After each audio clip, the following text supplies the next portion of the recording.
A graça e a paz do nosso Senhor Jesus, que bom ter você conosco mais uma vez no nosso canal e mais uma aula da nossa Escola Bíblica Online. Estamos nesse curso que é o Primeiros Passos da Fé, então lembrando que é um material bem introdutório, a gente está buscando aqui fazer um en passant sobre aquelas coisas básicas de quem chega na igreja, fazendo review para quem está aí há mais tempo.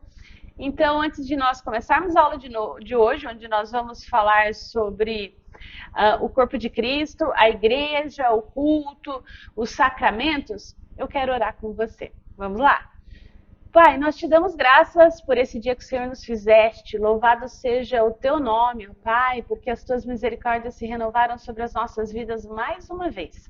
Abençoa o nosso estudo, nos dê direção, nos dê entendimento para a honra e glória do seu nome. Amém.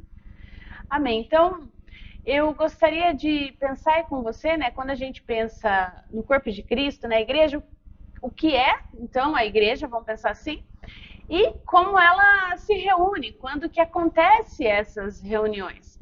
Então, quando a gente pensa em igreja, nós não somos igreja porque nós nos reunimos regularmente. Mas nós somos igreja porque nós professamos a mesma fé. É isso que nos une. Em Cristo nós somos unidos e intimados a viver em comum unidade. Em comum unidade. Então, a fé comum. Chamados, então, para quê? Então, eu sou convocada a viver em comunidade para quê? Para proclamar Jesus. Essa é a missão da igreja. Proclamar o Evangelho. É realmente ser sal e luz para o mundo que está em trevas. É anunciar Jesus o Redentor para um povo que realmente precisa de justiça, de amor, de misericórdia, de paz para um mundo que jaz no maligno. Nós não somos igreja porque nós temos uma agenda de atividades. Porque nós nos reunimos domingo, porque nós temos um chá para mulheres, porque nós temos um bazar, porque nós vamos ter essa escola bíblica. Não, não é isso que nos une, não é uma agenda de atividades. O que nos une é uma agenda de relacionamento. É nos relacionarmos com Deus e com o outro. Então, sempre uma relação eu e o pai, eu e o irmão, ou irmã, enfim. Então, é muito importante a gente pensar nisso. E nesse sentido, talvez você se pergunte, tá bom, Gisele, então a igreja existe porque nós professamos a mesma fé, somos chamados para proclamar sobre esse Jesus que nos dá essa fé, vivenciando o evangelho dia a dia, proclamando esse evangelho, é uma oportunidade de viver e testemunhar do amor de Cristo por nós, mas quando surgiu a igreja? E aí vamos pensar no nascimento. A igreja, como a gente conhece hoje, vamos pensar assim, né? Como essa união da mesma fé e um chamado para proclamar essa fé, ela surgiu em Cristo, em Jesus Cristo, por meio dos discípulos, que incorporaram ao culto judaico, então, elementos que o mestre ensinou. Então, eu gostaria de ler com você um texto que está em Atos 2, de 42 a 47. Diz a palavra do Senhor. E perseveraram na doutrina dos apóstolos e na comunhão, no partir do pão e nas orações. Em cada alma havia temor, e muitos prodígios e sinais eram feitos por intermédio dos apóstolos. Todos os que creram estavam juntos e tinham tudo em comum. Vendiam as suas propriedades e bens, distribuíam o produto entre todos, à medida que alguém tinha necessidade. Diariamente perseveravam unânimes no templo, partiam o pão de casa em casa e tomavam as suas refeições com alegria e singeleza de coração, louvando a Deus e contando com a simpatia de todo o povo. Enquanto isso, acrescentava-lhes o Senhor dia a dia os que iam sendo salvos. Então, a gente tem aqui o surgimento da igreja, né? Jesus vive nessa terra, morre, ressuscita e incumbe, então, seus discípulos de proclamar a sua ressurreição. E o livro de Atos vai contando, então, esse início da igreja. Então, a gente tem aqui o que a gente chama, quando a gente estuda o livro de Atos, de um resumo. Né? Um resumo do que era, então, essa igreja, do que era essa comunidade que se reunia, que louvava a Deus, que compartilhava a vida e que proclamava esse Jesus. Então, a igreja, ela não nasceu a priori como uma instituição una, né? Essa afirmação, ela vem do entendimento de que as primeiras comunidades cristãs, elas eram diferentes entre si. Isso é maravilhoso, né? O nosso Deus nos chama para viver essa diversidade. Cada igreja tem o seu perfil, a sua forma de se relacionar. O Novo Testamento revela para a gente igrejas diferentes, no seu modo de pensar, no seu modo de viver a fé a qual ela foi chamada. No entanto, uma confissão é comum e é isso que nos une. Jesus Cristo é o Filho de Deus e Ele ressuscitou, Ele está vivo. Hoje nós temos, né, uma imensa variedade de igrejas, porque a gente sempre associou, né, no nosso tempo, a igreja à instituição. E aí a gente pensa, eu vou na igreja do meu vizinho, do meu irmão, na minha igreja, né? Como saber se elas são ou não são cristãs? Como ter um parâmetro se essa igreja realmente é boa? Né? Um critério é observar se a mensagem, aquilo que é pregado, aquilo que é cantado, aquilo que é conversado nos corredores aponta para Jesus. Cristo é o centro de tudo que se faz na igreja. Cristo é o centro das canções. As pessoas ali, elas estão buscando ser mais parecidas com Cristo de alguma forma. Isso é uma forma, né, da gente saber se uma igreja é cristã ou não, se realmente ela é saudável ou não. E nesse sentido, assim, a gente pensa, né, como tem várias igrejas, você que está chegando à nossa igreja, na próxima aula a gente vai ver melhor sobre a nossa história, né, e você vai poder avaliar isso melhor. Mas para quem já está na igreja há algum tempo, é importante a gente lembrar também de outras coisas que a palavra nos fala. Atos 4, 32 e 35 diz para a gente o seguinte: da multidão dos que creram, era um o coração e a alma. Ninguém considerava exclusivamente sua nenhuma das coisas que possuía. Tudo, porém, lhes era comum. Com grande poder, os apóstolos davam testemunho da ressurreição do Senhor Jesus, e em todos eles havia abundante graça, pois nenhum necessitado havia entre eles, porquanto os que possuíam terras ou casas, vendendo-as, traziam os valores correspondentes. Então, a igreja surge aqui como uma instituição que proclama Jesus Cristo ressurreto. E que, tendo esse relacionamento com Jesus ressurreto, olha à sua volta e vê a necessidade daqueles que estão ali comungando. Não adianta só oferecer o evangelho, mas não estender a mão, não dar um prato de comida, não dar um prato de água, ou prato de água não, o copo de água, né? O fato é que, então, pensar na igreja como corpo de Cristo é uma igreja, então, que se relaciona com Deus, com o eterno, com o sobrenatural, mas que também é uma igreja que se preocupa com o carnal, com a pessoa que está do seu lado. Por quê? Porque você está não só representando, mas você está tendo o seu caráter mudado ao de Cristo, e ele se importava com as pessoas. Então você passa a se importar o que a pessoa realmente precisa de fato, o que está faltando. E aí, nesse sentido, eu queria pensar com você agora no aspecto do culto. Como igreja, então, como uma comunidade que se reúne, que então tem esse aspecto do sobrenatural de buscar a Deus em comunidade, nós não temos a opção de ir ou não ir no culto. E aqui é interessante porque nós vamos ao culto ou na celebração porque nós fazemos parte da comunidade que recebeu como ordem encontrar-se com Deus. Portanto, cada um de nós é responsável por esse encontro. Não é só o pastor, só o presbítero, só a diaconisa, aqueles que têm algum cargo eleito na igreja. Não, todos nós temos então o compromisso de louvar e de bendizer o Senhor. A gente vai ver mais para o final que é um dos compromissos que nós assumimos, a manutenção da igreja em presença e em contribuição. Então, se você não for no culto, esse encontro não vai ser um encontro completo. Vai faltar alguém. Nós entendemos que eventualmente, né, nós podemos ficar doentes, que eventualmente nós temos um encontro familiar, que eventualmente nós acordamos indispostos, né? Pensando na gente aqui, tanto São Carlos quanto Araraquara, que tem um trabalho matutino. Mas o fato é, o que é a prioridade do nosso dia de descanso, que é o domingo? Louvar e bendizer ao Senhor. Buscar primeiro o reino de Deus e a sua justiça e tudo mais vos será acrescentado. Essa é a nossa prerrogativa. Então, faz parte do compromisso do membro estar na comunidade, participar da comunidade, estar nesse encontro.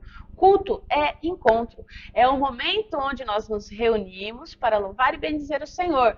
Nós somos parte do corpo de Cristo porque Ele nos comprou, Ele nos chamou. E para manter esse corpo, então, funcionando, nós realmente precisamos participar desse encontro. Esse encontro com Cristo é o que mantém o corpo, já visto que, pensando no exemplo que nós temos lá de 1 Coríntios 12, de 12 a 27, eu vou ler aqui para os irmãos, diz o seguinte: porque assim como o corpo é um e tem muitos membros, e todos os membros, sendo muitos, constituem um só corpo, assim também com respeito a Cristo. Pois em um só Espírito todos nós fomos batizados e em um corpo, quer judeus, quer gregos, quer escravos, quer livres. E a todos nós foi dado beber de um só Espírito, porque também o corpo não é só membro, um só membro, mas muitos. Se disser o pé, porque não sou mão, não sou do corpo, nem por isso deixa de ser do corpo. Se o ouvido disser, porque eu não sou olho, não sou do corpo, nem por isso deixa de o ser. Se todo o corpo fosse olho, onde estaria o ouvido? Se fosse ouvido, onde estaria o olfato? Mas Deus dispõe os membros, colocando cada um deles no corpo como lhe aprouve. Se todos, porém, fossem um só membro, onde estaria o corpo? O certo é que há muitos membros, mas um só corpo. Não podem os olhos dizer à mão, não precisamos de ti, nem ainda a cabeça aos pés, não preciso de vós. Pelo contrário, os membros do corpo que parecem ser mais fracos são necessários, e os que nos parecem menos dignos no corpo, a este damos muito maior glória. Também os que em nós não são decorosos revestimos de especial honra, mas os nossos membros nobres não têm necessidade disso. Contudo, Deus coordenou o corpo, concedendo muito mais honra àquilo que menos tinha, para que não haja divisão no corpo. Pelo contrário, cooperem os membros com igual cuidado em favor uns dos outros. De maneira que, se um membro sofre, todos sofrem com ele. E se um deles é honrado, com eles todos se regozijam. Ora, vós sois corpo de Cristo e individualmente membros desse corpo. Então, olha que texto rico para nossa reflexão. Nós temos, então, no culto um encontro. O encontro do corpo, pé, mão, enfim, não existe no momento de culto alguém mais ou menos, não é porque o pastor estudou, o presbítero foi eleito, enfim, não existe. Quando nós estamos em culto, nós fazemos essa comunidade, nós somos o corpo de Cristo, nós nos ligamos com o cabeça que é Cristo. O culto, ele é uma experiência de fé. É no culto que nós nos unimos e nós vamos juntos louvar e bendizer o Senhor. Então, o culto é o encontro da comunidade com Deus. Ele é ordenado por Deus. O culto nos permite nos encontrarmos com Ele. O encontro da comunidade com Deus não deixa de lado as características dessas comunidades, né? Então, assim, nós como igreja, cada uma tem uma característica, cada culto tem uma característica, uns são mais avivados, outros menos avivados, enfim. Participar do culto, então, é uma responsabilidade de cada cristão. Quando você deixa de participar do culto, o corpo não está completo. Basicamente é isso. A comunidade ela é responsável com o pastor e com a pastora pelo culto, por servir, por louvar, por bendizer ao Senhor. Por quê? Porque nós somos chamados também como igreja a adorá-lo, a adorar o Senhor. A palavra diz em João 4:24 que Deus é Espírito e é por isso que os adoradores devem adorá-lo, em espírito e em verdade. Então, nós temos um encontro com o sobrenatural, com o culto, com a expressão de Deus, quando nós nos reunimos. Pensando nisso, o culto é interessante por quê? Porque o culto ele tem uma liturgia. E quando a gente fala em liturgia, é interessante porque a gente, como cristão, como religioso, pensa só na liturgia do culto, né? E eu gosto do que James K. Smith fala, que a gente tem liturgia para tudo nessa vida. Você tem a liturgia para ir no estádio de futebol assistir seu time jogar, você tem a liturgia para ir no supermercado. Cada um de nós vai no mercado e tem as prateleiras preferidas para passar. Ah, eu prefiro começar pelo hortifruti, eu prefiro começar pelos cereais. Isso não deixa de ser uma liturgia. O que é liturgia? É a ordem com que nós fazemos as coisas que nós fazemos. Então, pensando nisso, o culto, ele tem uma liturgia, ele tem uma ordenança, ele tem uma ordem. O nosso Deus, então, pede o quê? Que a gente preste culto a ele de uma forma racional. E aqui o racional soa muitas vezes para nós presbiterianos como aquele culto mais assim, então é essa ideia, né, do culto mais quietão, né? Não é isso. O culto racional é você ter a consciência de que você está ali naquele culto para adorar a Deus. E aí dentro desse culto tem, dentro da liturgia do culto, vamos pensar assim, no culto presbiteriano, uma ordem, que não necessariamente ela precisa ser firme, ela pode ser mais flexível. Cada comunidade vai encontrar o seu ponto de apoio. Mas, basicamente, o que nós temos nesse encontro, nessa experiência como comunidade para louvar ao Senhor? Nós temos um momento de adoração, que é o quê? Quando a gente se coloca diante do Senhor, entende quem Deus é, que Ele é santo, que Ele é poderoso, que Ele é criador, que Ele é soberano, e o adora pelo que Ele é. Quem Ele é, santo, santo, santo, justo, fiel, compassivo, longânimo. E quando nós olhamos então para Deus e vemos quem Deus é, a luz do Senhor reflete em nós e mostra quem nós somos, pecadores. E aí nós temos então o que a gente chama de contrição, ou um momento de confissão. Porque diante então dessa grandeza, a gente sente a nossa miséria, a nossa incapacidade. Então a gente realmente, se entendendo pecador, a gente tem a convicção de pecado diante de Deus e a gente faz o quê? A gente reconhece esse pecado, seja ele pessoal, social, e nós pedimos perdão. A partir do momento em que nós confessamos o nosso pecado, a palavra diz que Ele é fiel e justo para nos purificar e para nos livrar de todo pecado. Então, o que acontece? A gente louva ao Senhor, a gente bendiz ao Senhor, porque em Cristo nós somos perdoados, remidos, lavados, então nós louvamos ao Senhor. E o momento de louvor, muita gente pensa que é só música, mas não, oração é louvor, a forma como você está com o seu corpo. Por quê? A gente às vezes separa as coisas, né? Mas como eu louvo ao Senhor, se eu levanto a mão, se eu não levanto, também não deixa de ser louvor. E cada um tem o seu jeito, a sua maneira. E a comunidade respeita a forma do outro louvar. Então, um vai louvar dando glória a Deus, falando mesmo, oh, glória a Deus, aleluia. E o outro vai, né, para ele o silêncio, a contemplação, a completude. Não deixa de ser louvor. Basicamente, nós, quando a gente pensa em louvor, a gente acaba tendo um momento próprio para isso, né, de louvores comunitários, de música, de louvor e bem dizer ao Senhor através da música, da criatividade, mas também a gente pode fazer isso fazendo a leitura juntos de um texto bíblico, tudo isso é louvor. A partir disso, então, a gente ouve a palavra. A gente ouve a palavra do Senhor, então o Senhor fala ao nosso coração, tem uma reflexão, né, uma exortação. E a partir dessa exortação, como resposta à palavra do Senhor, a gente tem a dedicação ou a consagração das nossas vidas. E aqui pode ser do coração, pode ser financeira, é quando a gente responde então à palavra do Senhor, fazendo a nossa parte, contribuindo com o coração, contribuindo com a vida, com dons, talentos, com o nosso tempo, com a nossa disponibilidade, com o nosso coração acima de tudo. Eu sempre costumo falar, né, quando a gente for falar sobre dízimo, mas Deus não quer só 10%, ou é 100%, ou não é nada. Então, pensando nisso, Deus concede perdão ao ser humano, nós o louvamos, nós o bendizemos, nós respondemos a Ele com a nossa vida, após ouvir a sua voz, nós respondemos em consagração. Nós consagramos ao Senhor toda a nossa vida.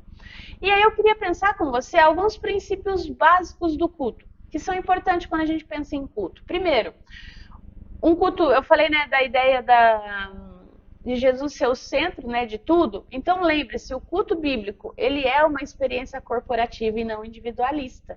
Por isso que é importante no culto, quando a gente falou de oração, a gente sempre vai incluir o todo no culto. Se alguém for orar em voz alta, vai orar na primeira pessoa do plural. Ele está ali representando aquela igreja. Então, logo, não sou eu, mas somos nós. Então, sempre vamos pensar que o quê? Nós somos um corpo com Cristo, nós estamos unidos, é isso que nos liga. O culto, ele é serviço a Deus. Então, ele não é apenas um encontro casual que eu vou num domingo aleatório, que eu não tenho nada para fazer. É um serviço, então eu reservo aquele dia, eu reservo aquele horário para o culto. Como eu falei, podem acontecer alguma intercorrência? Sim, mas qual é a prioridade do crente? Estar com a comunidade, louvando a Deus. É a disposição para a gente atuar no culto, realmente para louvar, para bendizer, porque é na participação constante que a gente descobre um forte elemento de revitalização para as nossas vidas, para a igreja. Pensando num culto que é bíblico, que é cristão de fato, ele traz em si uma íntima ligação entre adoração e vida. Não é só um momento onde eu louvo a Deus, não.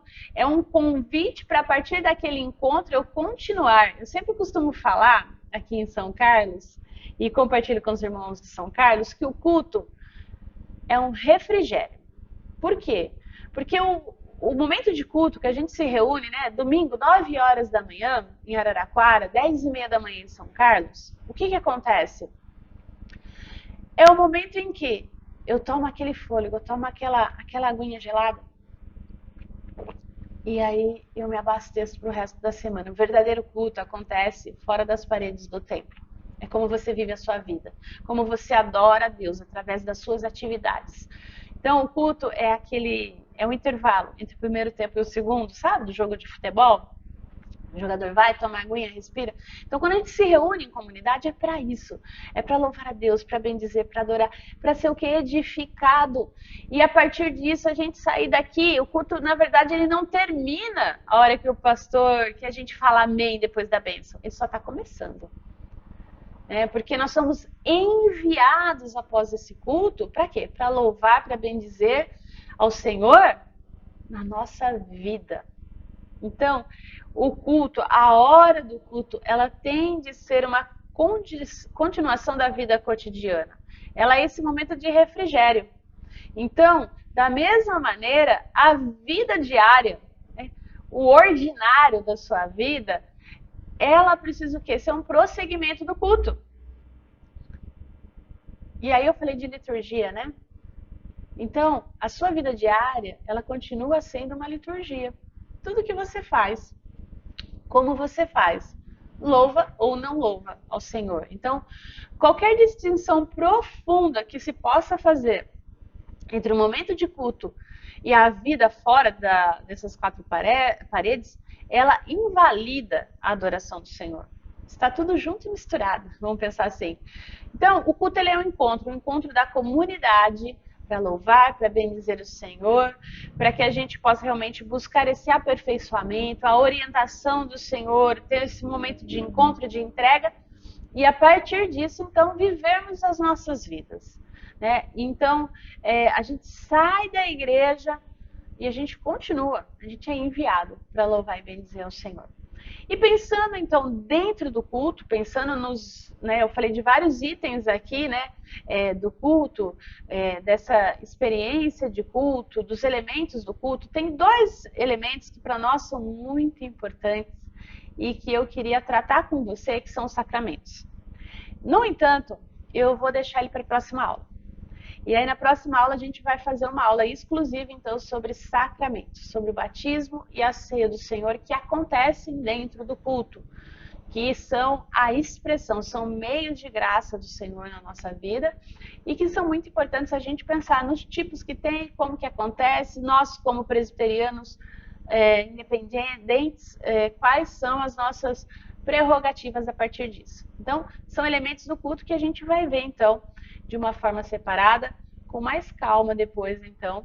Eu espero que essa aula edifique a sua vida, que ela seja realmente edificante, que ela fortaleça a sua fé, para que você lembre É você é quem faz o culto junto conosco, todos juntos, todos reunidos, nós somos a igreja. Não existe igreja onde a pessoa fica em casa sozinha.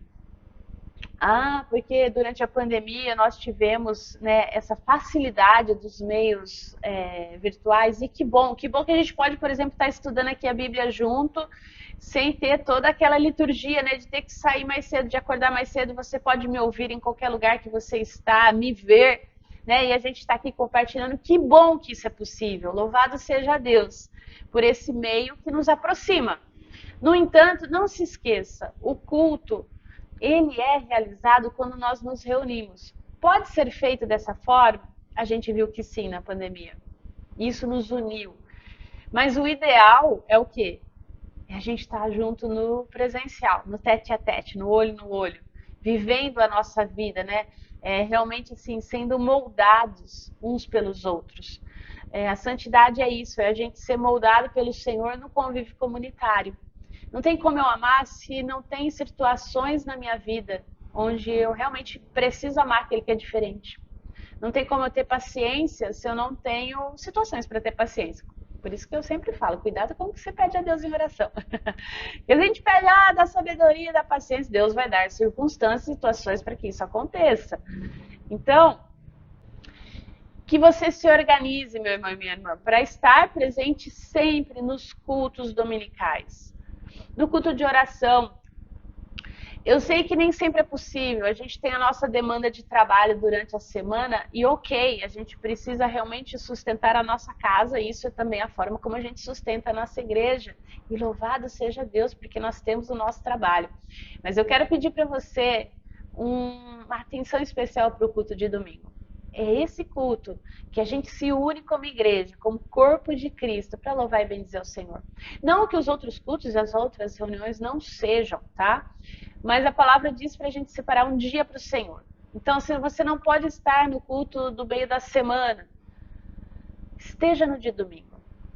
Não posso, esse domingo eu vou ter alguma coisa, esteja no da semana. Se organize para estar reunido com a igreja, para ser igreja. Nós somos igreja quando nós estamos juntos e reunidos.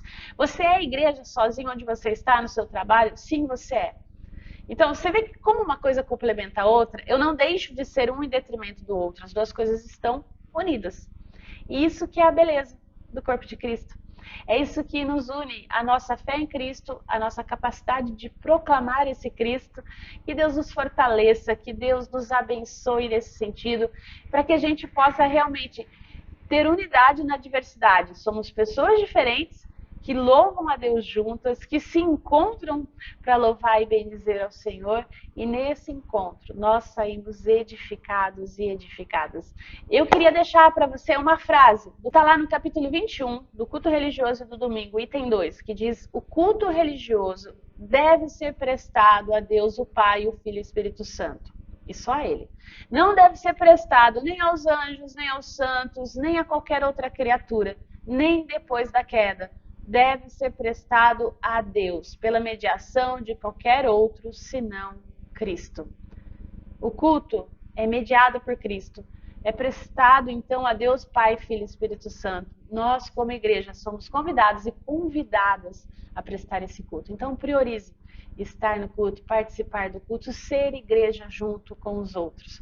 Que Deus te abençoe, que Deus te fortaleça. E eu queria, então, lembrar você que na próxima aula a gente vai ver, então, sobre os sacramentos, batismo e ceia. Que Deus te abençoe, que Deus fortaleça. Até a próxima aula, se Deus quiser, ou se Jesus não voltar antes. Até lá!